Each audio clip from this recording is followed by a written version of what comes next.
Overall आपने सबसे महंगा जूता कितने का बेचा हुआ? सबसे महंगा जूता हो कुछ 12-14 लाख की। और 12 लाख के जूते लोग इंडिया में खरीद भी रहे हैं और पहन भी रहे हैं। पहन भी रहे पहन भी हैं रहे भाई।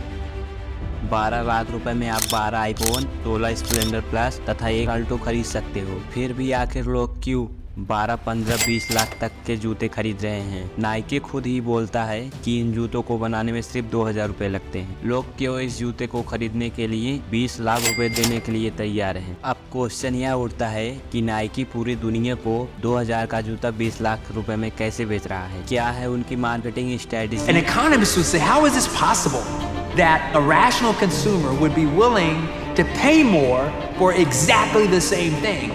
Nike makes their shoes for $2 and sells them for $200. मैं वही सोच रहा हूँ, जितने की गाड़ी की डाउन पेमेंट होती है उतने के लोग जूते ले रहे हैं। आज स्नीकर का मार्केट 86 बिलियन डॉलर का हो चुका है। 2031 तक 250 बिलियन डॉलर का हो जाएगा। लेकिन पहले ऐसा नहीं था। इन सब की शुरुआत हुई थी इस बंदे से।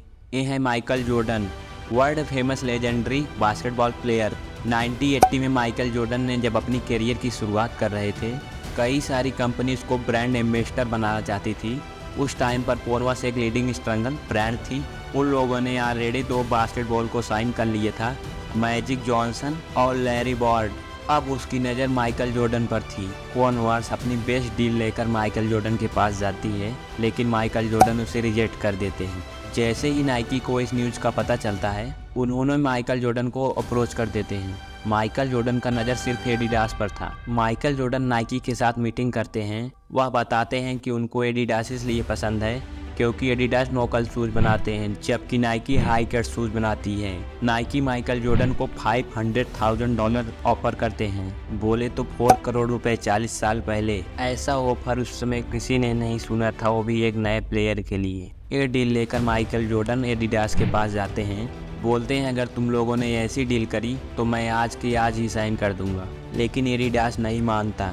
फाइनली माइकल जॉर्डन ने नाइकी के साथ साइन कर लेते हैं और यहीं से शुरुआत होती है स्नीकर कल्चर से। जिसके बाद माइकल ने 1984 में एक मैच में नाइकी की स्नीकर पहनते हैं जो कि रेड और ब्लैक कलर का होता है। और उसी मैच में NBA national basketball association Nike shoes को बैन कर देती है। माइकल जॉर्डन पर $5000 का फाइन लगा देती है। NBA के हिसाब से हर प्लेयर के शूज़ में 50% वाइट होना चाहिए, लेकिन माइकल जॉर्डन के शूज़ में वाइट दूर दूर तक नहीं था। माइकल जॉर्डन इस बैन से बुरा नहीं मानते। वह बहुत यूनिक मार्केटिंग स्ट्रेटजी ढूंढ लेते हैं। इसके बाद भी माइकल जॉर्डन ने इस शूज़ को हर मैच में पहनते हैं और हर मैच में उसको $5000 का फाइन लगता है, जो कि नाइकी पेमेंट करता है। यह घटना न्यूज़ में फ्लैश होता है और नाइकी को प्रीमियम मार्केट स्ट्रेटजी मिल जाती है। वह बोलते हैं मार्केटिंग में अच्छा बुरा कोई स्ट्रेटजी नहीं होता। निगेटिव मार्केटिंग एक तरह का मार्केट स्ट्रेटजी होता है। इस सिंपल से नाइकी की स्ट्रेटजी से एक बड़ी पब्लिक मिलती है। वह अपने सबसे फेमस ऐड को रिलीज करते हैं।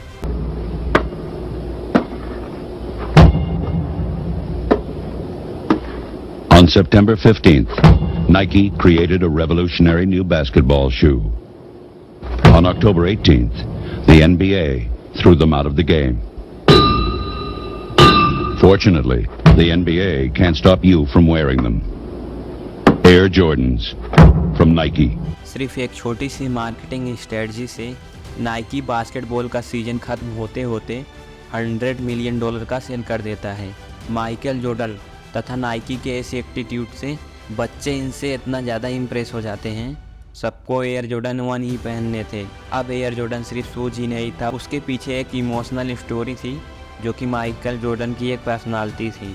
लोगों को वह शूज़ पहनना था जो कि माइकल जॉर्डन पहनते थे। और सिर्फ एक डील से माइकल जॉर्डन $1.3 बिलियन कमाते हैं और नाइकी $3 बिलियन कमाती है। इसके बाद नाइकी सिर्फ बास्केटबॉल तक नहीं रुकते। नाइकी को यह पता था कि उनका प्रॉफिट मैक्सिमाइज करना है। उनके शूज़ को एक स्पोर्ट शूज़ नहीं, लाइफ स्टाइल और कूल शूज़ की तरह बेचना पड़ेगा। तब नाइकी कोलैब करता है दूसरी कंपनियों के साथ, जैसे कि ट्राइवेस स्टॉप, ट्रेक, कानिया वेस्ट स्ट्रेक्ट्रा। और ऐसे ही नाइकी के एक स्पोर्ट्स शूज़ से फुल लाइफ लग्जरी शूज़ बन जाते हैं। लेकिन अब क्वेश्चन यह उठता है कि आप कोलैब कर 5000 के जूते 10,000 रुपये में बेच सकते हो। आखिर 5000 के जूते 15 लाख रुपए में कैसे बिक रहे हैं? इतना ज़्यादा डिफरेंस देखो, 1000 रुपये 5000 रुपये वाले में डिफरेंस होगा, 5000 और 10,000 रुपये वाले जूते में भी डिफरेंस होगा, बट 10,000 तथा 10 लाख के जूते में कितना ही डिफरेंस कर लोगे। ना कि उसमें न्यू टेक्नोलॉजी है, ना कि नई स्टाइल है, ना क्रेजी डिजाइन है, लेकिन लोग फिर क्यों 15 से 20 लाख रुपए के जूते खरीद रहे हैं? तो देखो, यहाँ पर आता है सप्लाई एंड डिमांड।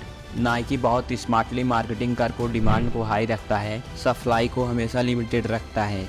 जहां पहले वह एक शूज के 10,000 पीस बनाता था, लेकिन वह अब 100 पीस बना रहा है और उसको लिमिटेड बोल देता है। The secret sauce for Jordan over the years has always been unrequited demand, never having enough shoes to satisfy the market, which made the kid come back on the next release and hope that he would get a pair.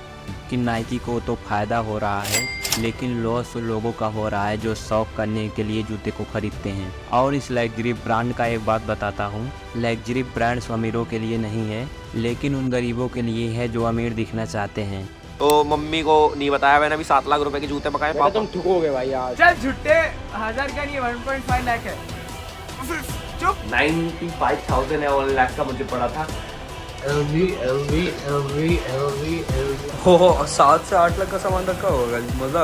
आप कभी भी Mukesh Ambani, Elon Musk तथा mark Zuckerberg को कोई भी luxury brand को शौक करते हुए नहीं देखोगे कि भाई ये देखो मेरे 80 लाख रुपए के जूते। सबको पता है 80,000 के 80 करोड़ के जूते खरीद सकते हैं, लेकिन उनको शौक करने की कोई ज़रूरत ही नहीं है। तो दोस्तों, यही था नाइकी। दोस्तों, आपका बहुमूल्य समय देने के लिए धन्यवाद।